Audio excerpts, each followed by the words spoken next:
Welcome to the Wally Show Aftercast. All the things we didn't get to during the course of the show today. There is this bug that is driving me nuts. It's like a little gnat, and it's been flying around in the studio for like the last 40 minutes. And then it gets over my face. I feel like Pigpen from Charlie Brown. Like it's just following me, like I stink or something. Well. And now thanks. And now I can't see. It just flew by my face again. Do you guys see it? No. I've seen it over here at one point. Like it was pestering us, which I don't think Betty noticed. But I want to end this thing, man. Like it is driving me nuts. That kind of stuff drives me nuts. And the last thing I need is that. I wouldn't be surprised if it's all imaginative and it's all based off of your drink, your energy drink. Maybe, yeah, I could be like, oh no, there it is. Sorry, it was right there in front of my face. I wish, Potties, I could give to you an example of what it's like sitting in a room with Wally for 5 hours on an energy drink. It is glorious, in a word. Singing songs randomly. And he's had one every day since I got him into these. And they're so good. And hitting the counter, just... I love it. I feel so good. I feel alive. I feel happy. I think it's a little bit of you should talk to your doctor about it. Nah, I'm high on life. I'm high on the energy drink. Everything's fine. And you guys should enjoy that because at least I'm happy. So let's see. It's our fault. Murder that bug. I know. Well, you two, both of you now are responsible. You for my Dunkin' drink. Yeah.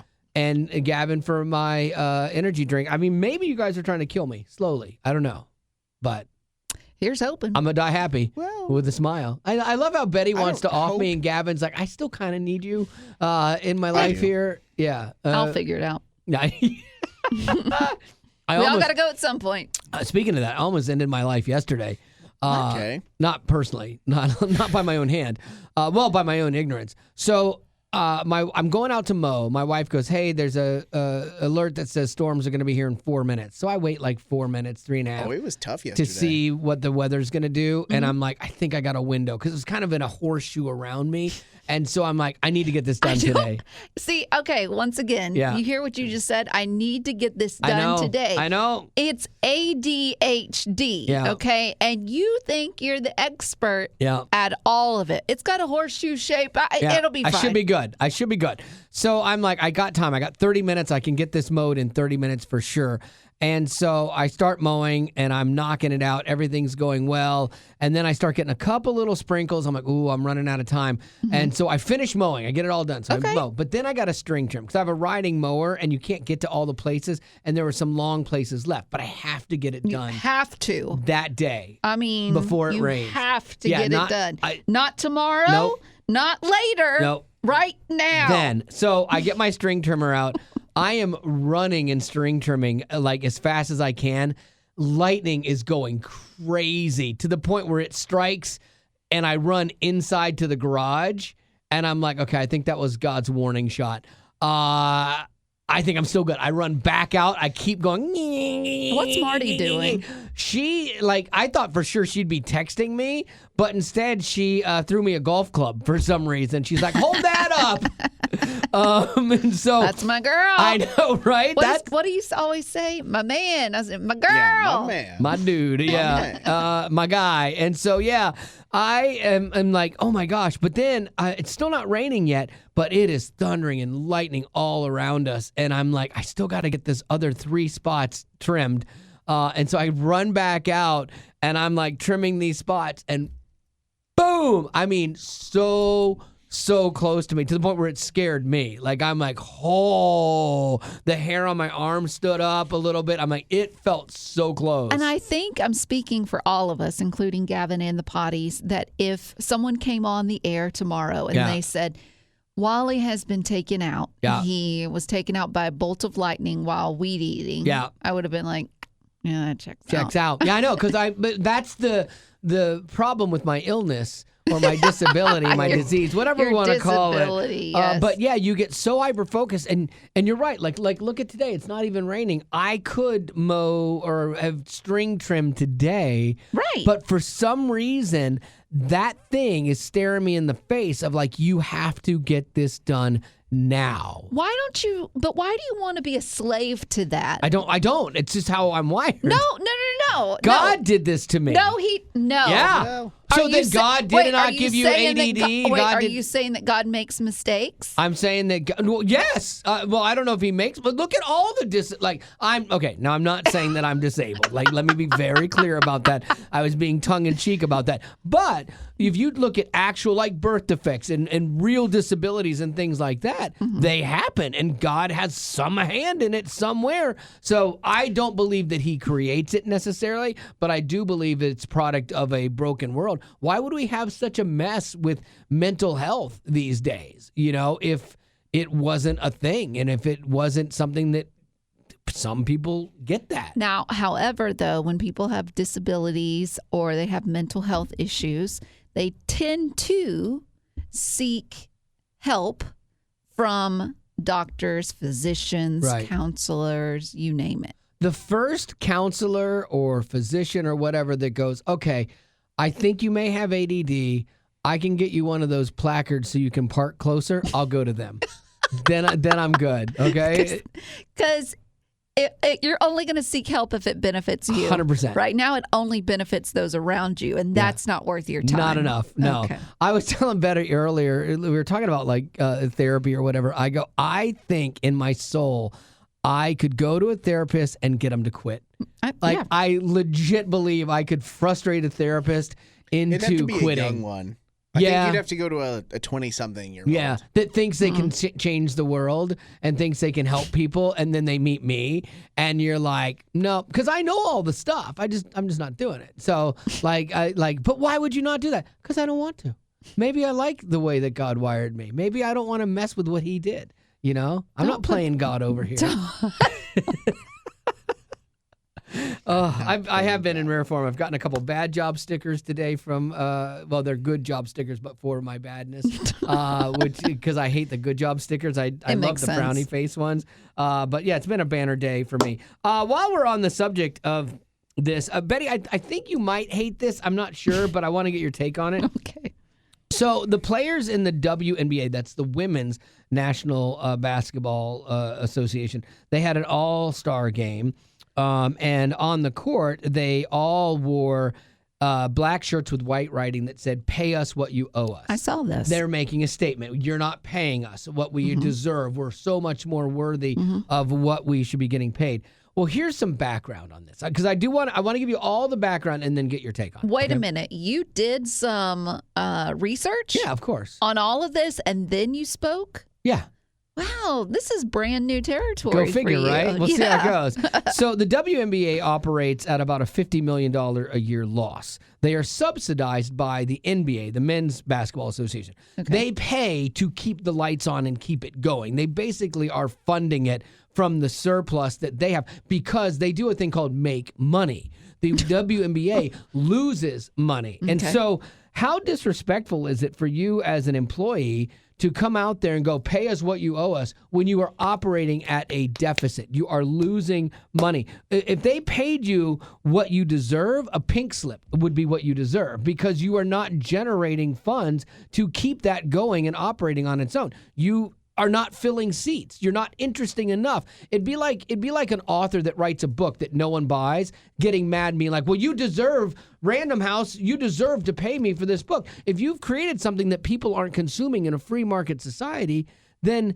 you don't have that right. Now, what you should be looking at is like, okay, so Caitlin Clark, only female, her and Angel Reese, which has turned into like a WWE saga. Like, those are the only two women in basketball that I can and could ever remember their names, because they've actually come to the forefront. And women's basketball would be even further behind if it hadn't been for Caitlin Clark. People are at least talking about them now. People are at least kind of watching them now, but they're still operating at a loss. But here's the thing. The league gives them the opportunity to get endorsement deals. Caitlin Clark makes a grip of cash off her endorsement deals. She's making way more off of that than she is her salary they're not broke people. No. Not all of them. And but there are some that don't do well because they haven't excelled to that point, and they haven't been, like, life isn't fair. You don't get the same things that the stars get, like we don't get the same treatment movie stars get. That's just life. My dad used to always say, whoever told you life is fair lied. Communism is what fairness is, and it still doesn't work. But isn't the women that are saying pay me more? Yeah, all of them. But isn't it coming from an idea that they don't make near as much as the men do? And you say rightfully so, because they're losing They're not money. generating as much. But isn't it just like a full circle of if they're not making enough because they're not bringing in people, but it's because they're not getting as much television time, or they're not getting as much publicity, like they're not getting as much advertisement. And so it just keeps perpetuating the problem. They're getting the most they've ever gotten now because of that, and they're still operating at a loss. They're still it's basic economics. But isn't that the problem? I think some of their main arguments stem from the percentage of the money they make in reflection to the value of their team is a much smaller number than the NBA players are at this point. In essence, because some of these teams, like but they're operating at a loss. Yes, they are. They are. I think that's where they're trying to make their argument. Right. I don't think it should succeed. This says that the average salary of a WNBA girl is around $150,000. It's less than that. While the NBA average is $9 million. Yeah. Again, it comes down to economics. And now, should they be paid on 150 is pretty good. Yeah, I mean, honestly, for girls coming out of college, when that was kind of a ride where do you go after that? You're getting at least paid, and if you make $4 million on endorsements after that, the league is what gave you the ability to make the endorsements. If you're not playing, you're not making endorsement money. Now when if the league were to be profitable tomorrow, and all of a sudden they were making money because people went, oh, this is really cool, I'm going to pay my hard-earned money to go see it. Absolutely pay them the percentage, like kind of an equal percentage to what the men are making of rev share. Absolutely. Let me ask you this question, because it makes me think of that movie, A League of Their Own. Mm-hmm. So when all the men were at war, they had to have women play baseball to keep things running. Do you think if that were a scenario, let's say the men weren't able to have an NBA. Yeah. Now it's just women. Do you think that they would make more? No. How come? Because people don't watch it. You're not going to all of a sudden have a bunch of guys go, this WNBA thing with layups is a lot of fun. They're not going to watch it. Yeah. And you can't even get women to watch it. Like, they can't even typically there are more sports fans in the male category than there are in female. I will give you that. But you would think if it's women's basketball, if every woman on the planet watched it, then you'd be in good shape. But you can't even get women to watch it. But let me ask you, why do men not watch WNBA? It's not interesting. Well, the physical feat is not as fun to watch as men when it comes I to get that. When you watch speed, a guy, power, I totally dunking. get that. You watch a guy drive the lane and he just slam dunks, and then you watch girls drive the lane and do a layup. It's not as fast of a game. It's just not as good. And you were talking about not that long ago when it comes to racing. Race cars. You saw two girls that were now racing. And it puts them on an even playing field because they're using the car as their ability. And it's on the same platform as men.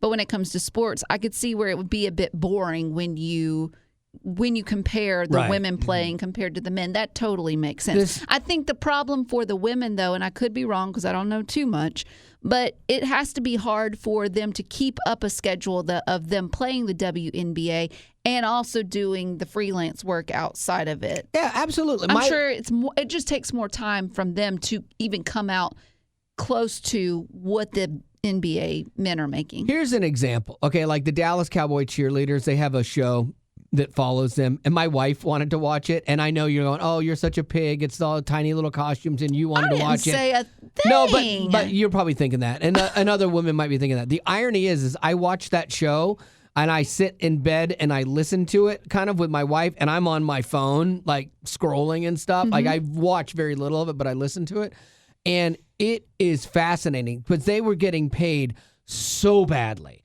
Like, they provide something to the team. Like they get endorsements and they get to go out and do things, and they get $500 when they go out to a Dairy Queen or whatever, which is still not great money for what they do. They are part of that organization that they help generate money, and they have been taken advantage of. The Dallas Cowboys are worth $11 billion or something like that, and they were paying these girls in essence $15 an hour, and these girls are doing like full days of work. Then they're going to their regular job and things like Yeah. that. And they, in this last season, they made the case, hey, we would like to be paid like a living wage to do this job, which is hard because the ladies that are running it were the ones that were also cheerleaders years ago, and they did it for less money and just for the thing to do it. And so they're like, well, you got to pay your dues. That's part of being old school. But they finally, in the end of this season, the couple girls that said they fought for it and then were not going to return, the Dallas Cowboys came and paid them much better to where some of these girls now can make a decent living doing this, because it wasn't like they were just cheering for 2 hours on the sideline. If that was the case, yeah, don't pay them a grip. But they were practicing and living and doing everything 8 hours a day for the team, then yeah, you should pay them. So that's where I believe that they deserve to be paid. Back to your race car thing. Racing is one of the things that I'm so perplexed by. You're playing with the same car. The women should and could be just as good.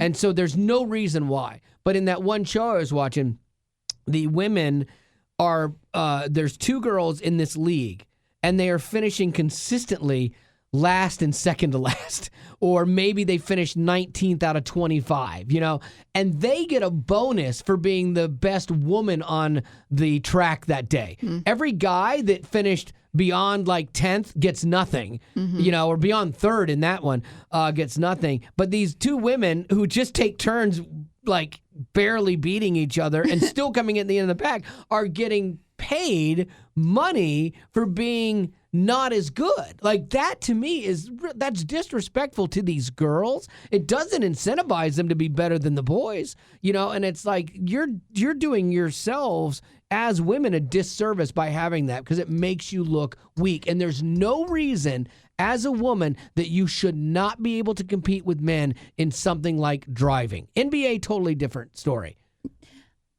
I would only suggest that perhaps they're paying them because they're hoping that these 2 women will be able to bring in a brand new set of women crowd. to the sport. Yeah, that maybe they'll get women to start getting But the involved. reality is there's not a barrier to women in that sport. No, there's not. Like, if you have the money, you can pay to race cars. And all these guys that start, I mean, they sacrifice to get into racing if they don't have a lot of money for their families. And so what they found was, because this question was asked, and what they found is girls, the older they get out of the sport because they get interested in other things. Like, their lives take them to different places. And now all of a sudden they want to go do more girly things at school, at high school and stuff. Yeah. And they want to be on homecoming court, and they want to hang out with their friends. And so they don't put the time in that the guys are living and breathing for this because they want to be F1 one day, Yeah. And so I think there's a natural divergence that happens, but we keep trying to make everything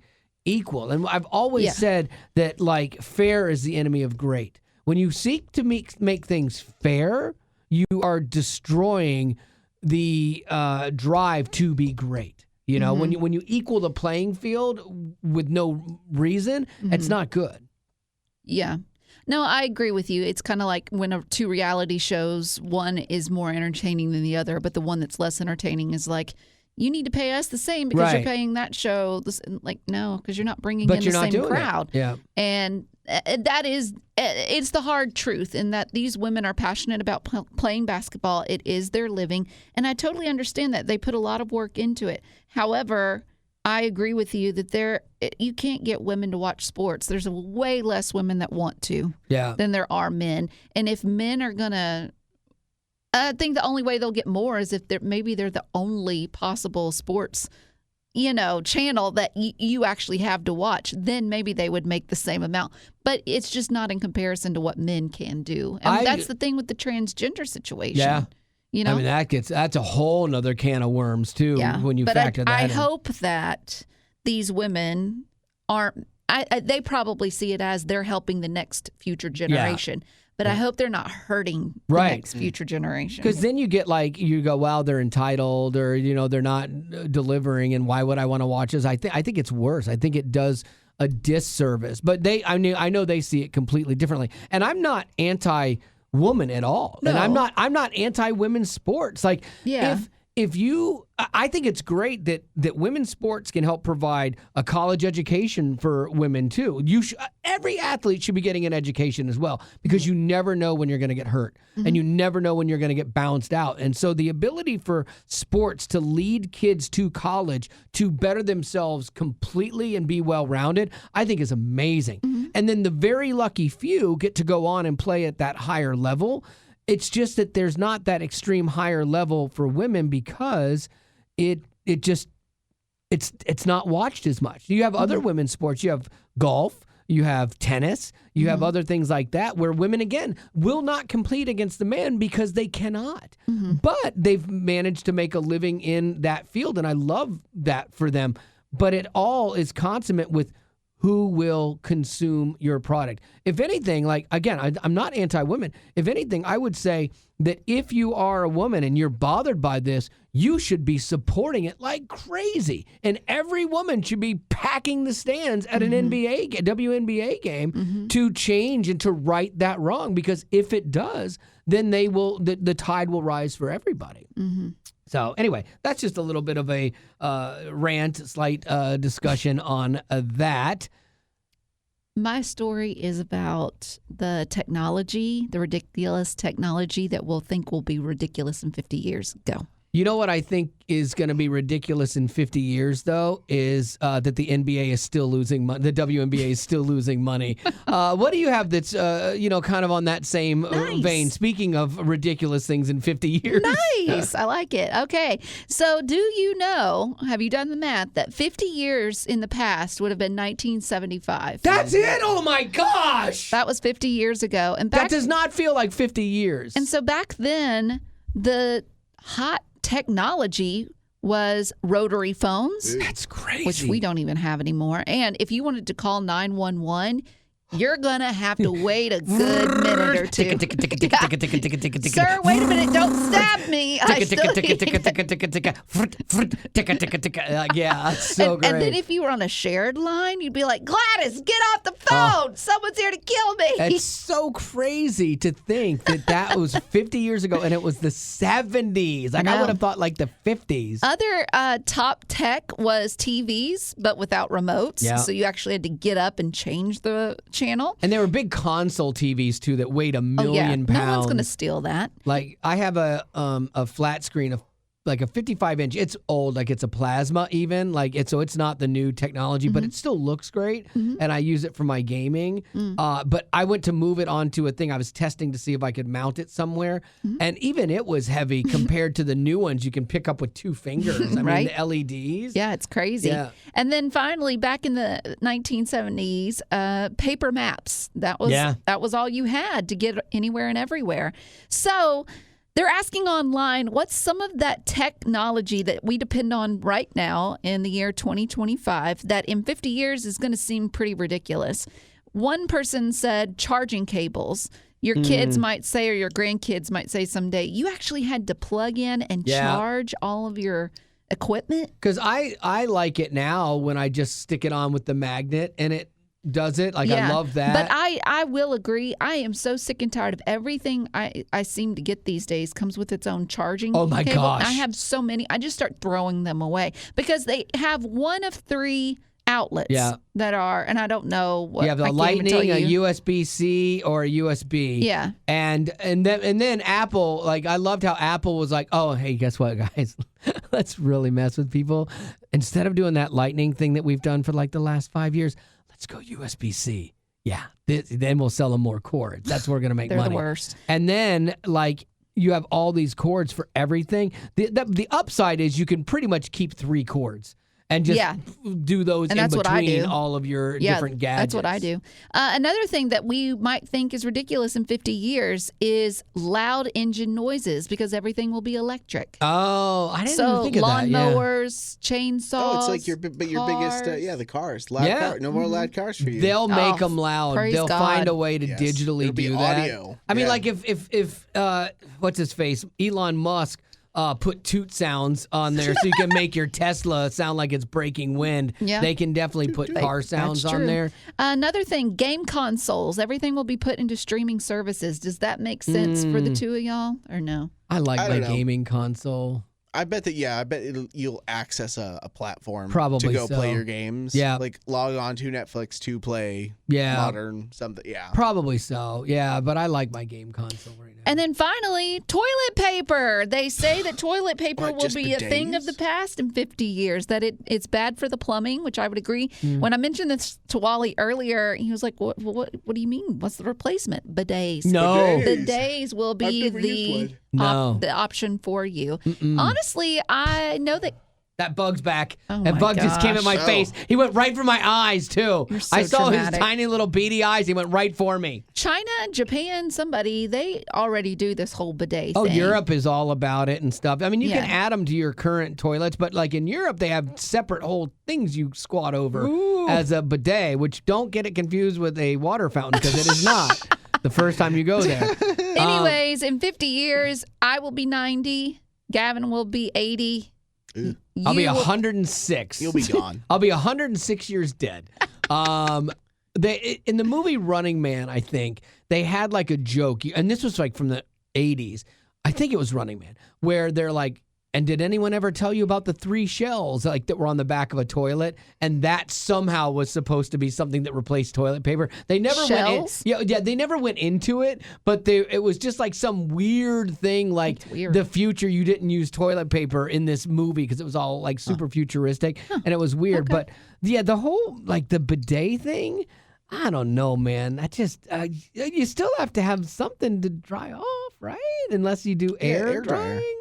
But then you're But like, then if you go into a public bathroom and Yeah. you're just breathing in toilet air. Yeah. Well, and also too, it's like similar to a situation, let's say where you like, oh snap, we're out of toilet paper. Like, what if what if it's not working? Yeah. Like, what happens when the water stops yeah. working? The You air is can't- not working. You can't say, can you And spare a you're- square? yeah. You can't. You're not hopping from one stall to the next.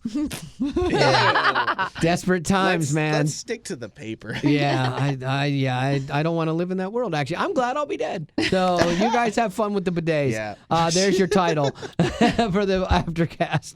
And as oh no, birthday. Yes, We're talking about bidets. You know what?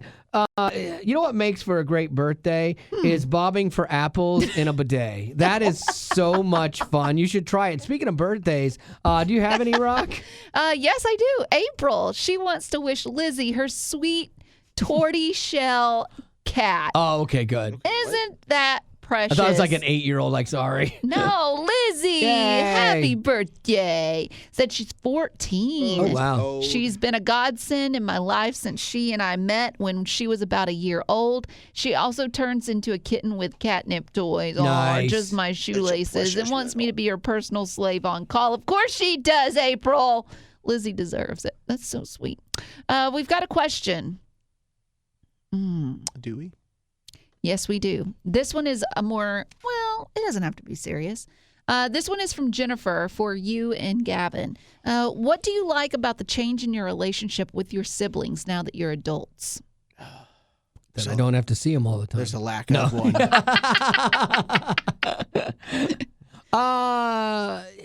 That's interesting. I guess you just see each other on a different level, you know, like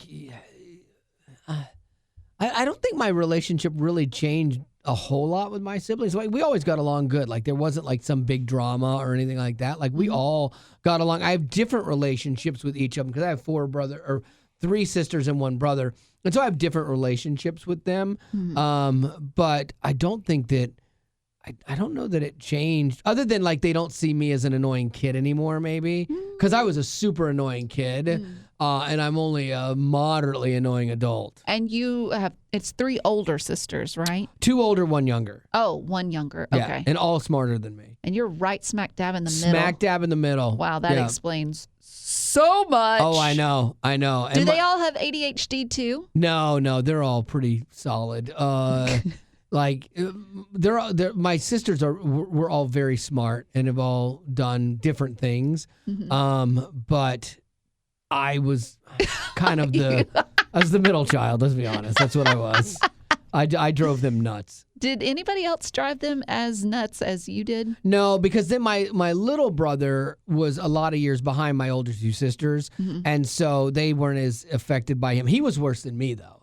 Like he got kicked out of school and stuff like that. Like I never got kicked out of school, and so I did slightly better. You were sneakier about it. I was mischievous. Like I Were was your not. sisters mischievous? No. Well, Well, see, that's what I don't get. yeah, Like you and your brother, yeah. y'all are like troublemakers, Right. but then the girls are just perfect. What was wrong there? They all were kind of rules followers, except for my sister Jenny. Like my sister Jenny got us in trouble a couple times, like breaking curfew and things like that. And so she was a little bit more rebellious than my other two sisters. But then my brother took that rebellion and just took all his chips and went, let me put these all in. And he went nuts. Is Jenny your youngest? No, she's the one that's 3 years older than me. She's the one that came to our wedding, my daughter's wedding. Okay. And so, like, yeah, and she's closer, and we were closer growing up, and so I'll still see her. We'll go to their house here and there. They're in the Carolinas and stuff, and I get along well with her husband, Can't David. think of his name Yeah, right well, now, no. but It's funny because again, like I know I was the annoying brother to him too. Like I know he was bothered by me as a kid because I didn't know when to turn it off. Now I at least turn it down. Turn it down. Yeah, I don't always turn it he off. turns it down I turn at it least. down. Yeah. Can't turn this off. What about you, Gavin? I mean, like, sometimes I just wish we were closer physically because we're not texters, we're not callers with each other, so Yeah. we'll see each other at family stuff, or if they come out to here, or if we go out. So I might see them once or twice a year, maximum. Really? So I wish that we lived closer in proximity because then I would get to spend more time with them beyond just the occasional text here and there. Because otherwise, there's just not a whole lot to do other than try and check in on them as much as I can. What do y'all text about? Sometimes, like my brother and I talk about books. He's a teacher, so I'll ask him about how work's going. My sister's a free spirit kayak person in Colorado or New Mexico. Is she really? Like she run river guides or something? She does photography for a river guide. No way. Company. She literally sleeps on like a cot. Like she's doing that right now. Which That's is did you ever see that for her growing up? Was she okay? good That's night, fascinating. No. Yeah, no, it fascinates us. Yeah. It's a seasonal thing. She worked to get like a vet degree. Or no, a zoology degree in college and had a little bit of a hard time trying to find a job. Sure. So it's she not kind of easy. just pivoted and found what she could. Yeah. And she likes it, says it's a little lonely, but enjoys it for now. So I encourage her in that, saying like, okay, like do that to the best of your ability. And after that, go home and look for a One job. out of 3 kids in Gavin's family made good college decisions. The teacher. Like, hey, you're going to get a teaching degree. Guess what? You're going to come out and get a job. You are guaranteed that you will get some kind of job. You got a film studies degree and a zoologist. Those two, your parents had to be like, oh, good I night. know. Look at me now. I know. Look You're at me doing now. great. We're Yeah. doing fine. Could So be you're a doing lot great. worse. But I you're mean, not he is using your married with a degree. kid. I'm not. Yeah. Not really. I'm not using mine. Nobody can make an argument that I'm using my degree. No, like I have a legitimate degree, not film studies, and like I don't use it, you know? Yeah. So yeah, that's the beautiful thing about radio. Radio finds people that want to be creative, want to work hard, and don't really have a place. Yeah. Like radio's really good at finding those people, you know? So all right, well, I think that's going to have to do it for our Aftercast for today. And as always, thanks for being a potty. Growing up in poverty has never been easy for children, but with the added challenges of the pandemic, conflict, and natural disasters, families around the world are facing an unprecedented food crisis. Unfortunately, those who are already hungry are now even more desperate. But by sponsoring a child through compassion, you can help provide life-sustaining essentials such as food and clean water. And with your compassionate support, that child can not only survive, but also flourish. You can find out how and choose a child to sponsor when you click on the compassion banner at wayfm.com.